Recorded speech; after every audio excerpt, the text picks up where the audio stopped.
Here we have verse 56 of the 13th chapter of the Gospel of Matthew, wrapping up the conversation that Matthew reports to us regarding Jesus having been there in his hometown of Nazareth and preaching apparently in the synagogue for several days. And of course, it arouses among the local people who've known him since he was a youth this protest. Who does this kid think he is?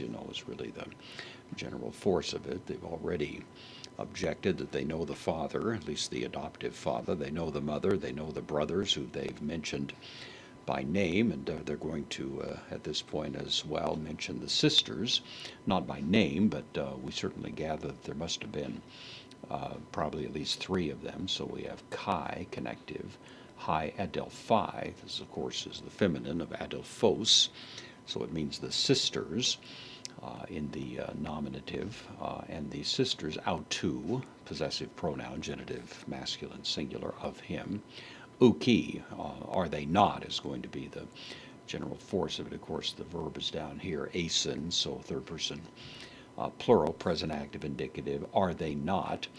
And then pasai, this is from pas, pasa, pon. It's the adjective. It means all or every. So feminine here, referring to the sisters, are not all.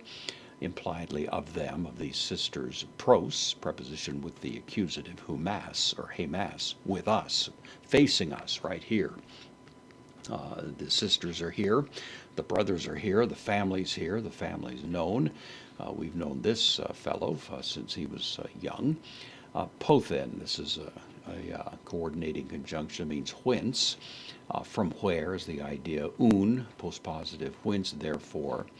Tuto, this is the dative singular masculine of the demonstrative pronoun, means with respect to. It's the dative of reference. So whence, therefore, with respect to this man, it's masculine, implied in all of that. And then tauta, panta, this is also in the nominative. It's predicate nominative. So whence, impliedly, are all these things with respect to this man.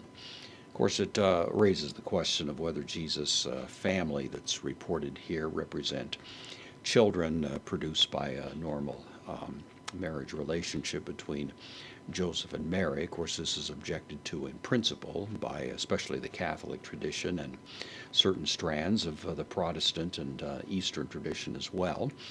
But on the face of it, of course, it would simply suggest that there were family members that were connected to Mary and Joseph. Those who object in principle would say, well, these are probably children from a previous marriage, assuming that Joseph is an older man. He may have been a widower, and so he would have had these children from another relationship, or possibly they were cousins. Those are all attempts to avoid the natural plain sense of it, that these were actually family members. I won't weigh in on that beyond that, but I think you know the discussion that's maintained down through history on that point. But one way or another, the real object of the present discussion is simply to say that these local members of the community are objecting to this rather remarkable reputation that's been gained by this Jesus, who they've known since he was a youth, and that becomes the critical point that Matthew wants us to digest